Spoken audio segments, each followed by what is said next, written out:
¿Está China colonizando África? Por el contrario, ¿es China la solución a la pobreza? ¿Es África la China de China? Como no es lo mismo contarlo que vivirlo, nah.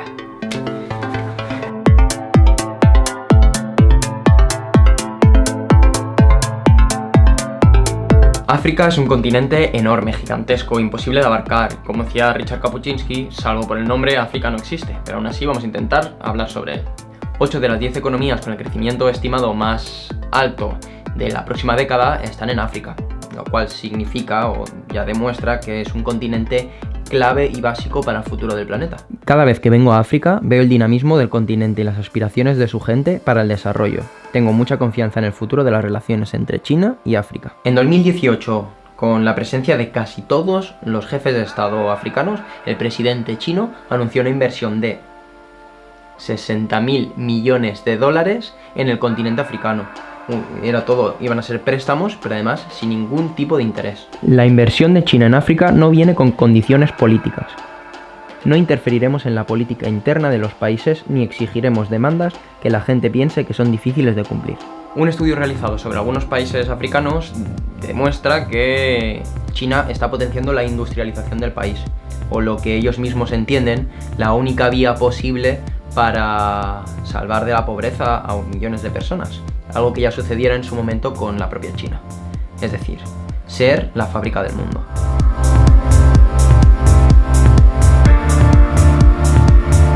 África ha sido el campo de pruebas de múltiples ideas occidentales sobre cómo luchar contra la pobreza. No cabe duda de que los programas de desarrollo occidentales como la educación de los niños son importantes por otras razones, pero no crearán 100 millones de empleos ni sacarán de la pobreza a 500 millones de personas. Es hora de probar algo nuevo. Ese algo nuevo ya ha comenzado a trasladarse a África, las fábricas. A diferencia de la histórica relación que tiene Europa u Occidente con África, basado en una relación más vertical, en la de yo te ayudo a ti, en este caso China lo que estaba pretendiendo, o parece ser, es una ayuda más horizontal, más basada en el intercambio. Pero evidentemente no todo es color de rosa. De hecho, desde el otro punto de vista, si tenemos en cuenta el punto de vista de Europa y Estados Unidos, en ambos casos han dejado entrever que la forma de actuar de China tenga tintes neocolonialistas. De hecho, en 2006 el secretario de Exteriores británico dio a entender, dijo más o menos, que lo que estaba haciendo ahora China era lo mismo que había hecho Gran Bretaña con el mismo continente 150 años atrás.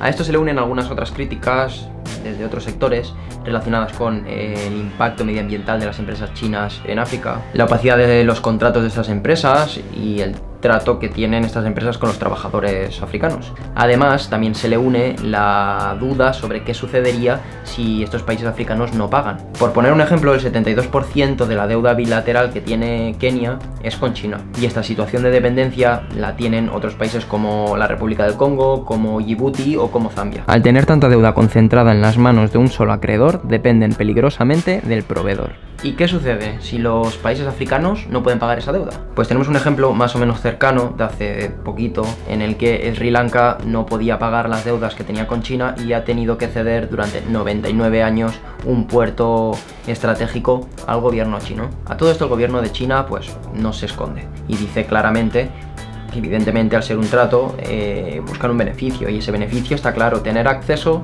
a los recursos naturales de África. Y hablando de recursos naturales, vamos por partes. La telefonía.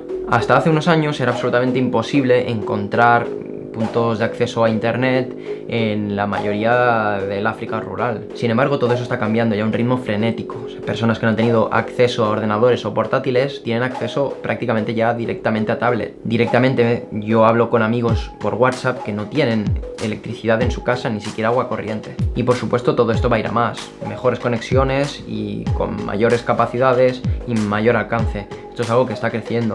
Los más de 1.000 millones de habitantes que hay en África pasan de ser ahora mismo a consumidores potenciales, y ahí reside para mí el principal cambio de perspectiva de China respecto a los países occidentales.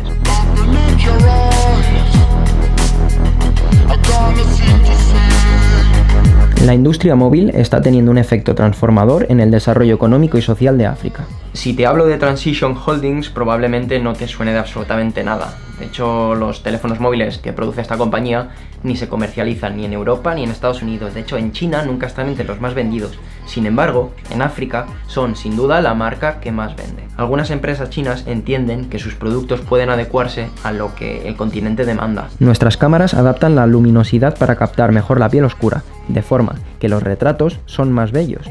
Esa es una de las razones de nuestro éxito. La cara B de todo esto nace en otro punto. Para la fabricación de la tecnología móvil se necesita un mineral llamado coltán, cuyas reservas están en el centro de África, en la República Democrática del Congo principalmente. El negocio del coltán beneficia a grupos guerrilleros que operan en las minas, que son los que controlan las minas, y desde luego nunca va directamente a enriquecer a las personas que están trabajando en dichas minas. Siempre, o en la mayoría de casos, en condiciones ínfimas, lamentables, incluso trabajando en muchísimos casos menores. El transporte ilegal del coltán es un problema serio. De hecho, Ruanda, el país vecino de la República Democrática del Congo, es, desde hace años además, el principal exportador de coltán del mundo. Sin embargo, Ruanda no tiene minas de coltán, o prácticamente no tiene. Hablemos ahora de otros recursos naturales. Con la creación de nueva tecnología, por ejemplo, los coches eléctricos, está cambiando también el consumo.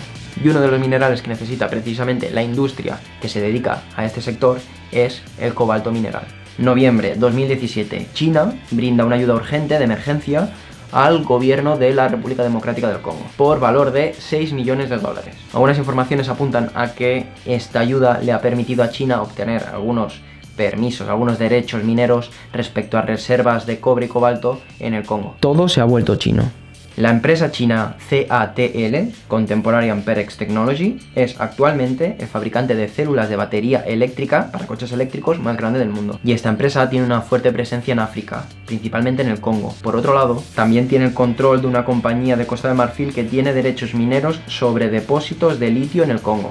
Lo he tenido que leer porque si no. Y además también es máxima accionista de una empresa canadiense con derechos mineros en el Congo sobre depósitos de litio, cobalto y tántalo. Si ahora cambiamos de recurso natural y nos centramos en el petróleo y por ejemplo nos centramos en el caso de Angola, es un caso también concreto e interesante de estudio, porque el 50% o prácticamente el 50% del petróleo de Luanda lo absorbe China. Y si nos centramos en algunas de las críticas que se suele hacer en algunas ocasiones sobre China, pues también podemos ver que en Luanda, precisamente, en Angola, hay cerca de 250.000 trabajadores chinos que se dedican a la reparación y la construcción de infraestructuras en ese país. Y precisamente vamos allá, vamos a fijarnos en la creación o en la reparación de infraestructuras en África. China está haciendo lo que nuestros colonizadores tendrían que haber hecho hace mucho tiempo. A estas alturas parece innegable que China está colaborando en la creación o en la modernización de la infraestructura en África. Y la mayoría de toda esta infraestructura que se ha creado y que se está creando o que se está reconstruyendo en África,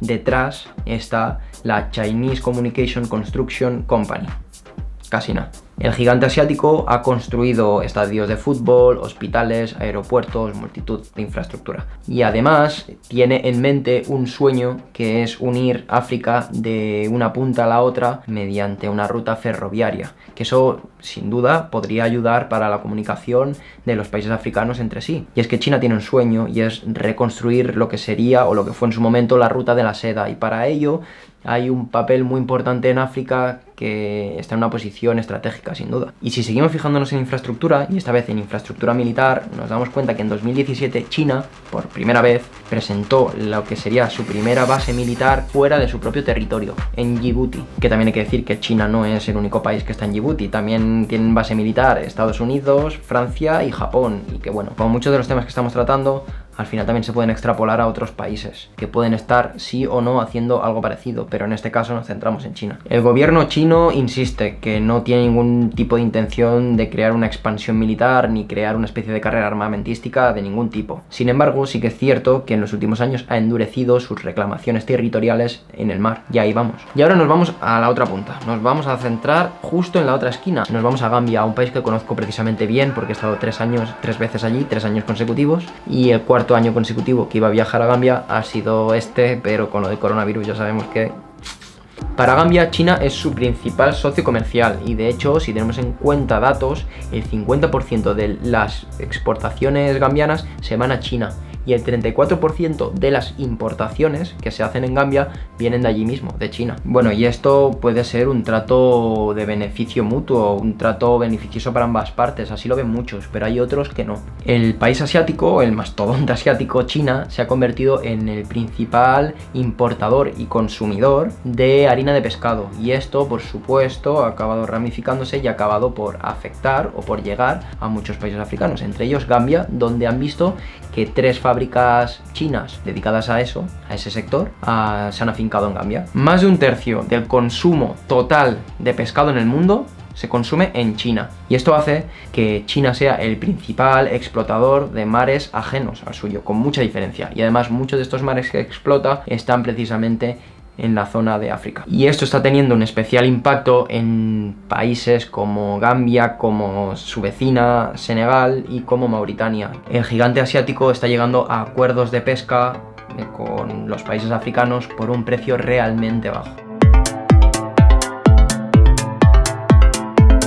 En Mauritania, por ejemplo, una empresa china hizo un trato secreto con el gobierno para construir una fábrica de procesamiento de pesca y traer 80 grandes buques a la costa a cambio de una inversión de 100 millones de dólares en el país. En 2015 la organización Greenpeace denunció que algunas empresas chinas, algunas embarcaciones chinas, habían estado pescando de forma ilegal en territorio africano, en algunos casos falsificando tonelajes, en otros casos por despiste, por error, enviando localizaciones falsas. Bueno, y entonces ¿en qué quedamos? Porque todas estas informaciones pueden ser contradictorias, al final tiene su parte buena, su parte mala, yo no me estoy enterando ya de nada. En cualquier caso, y viendo cómo está la situación, China no quiere que se rompa el vínculo con África y actualmente es el principal donante de ayuda para combatir la pandemia mundial que estamos viviendo en África, colaborando así como ya lo hiciera anteriormente durante la crisis del ébola, enviando, por ejemplo, médicos al continente, incluso creando una agencia de cooperación internacional, la primera que crea China,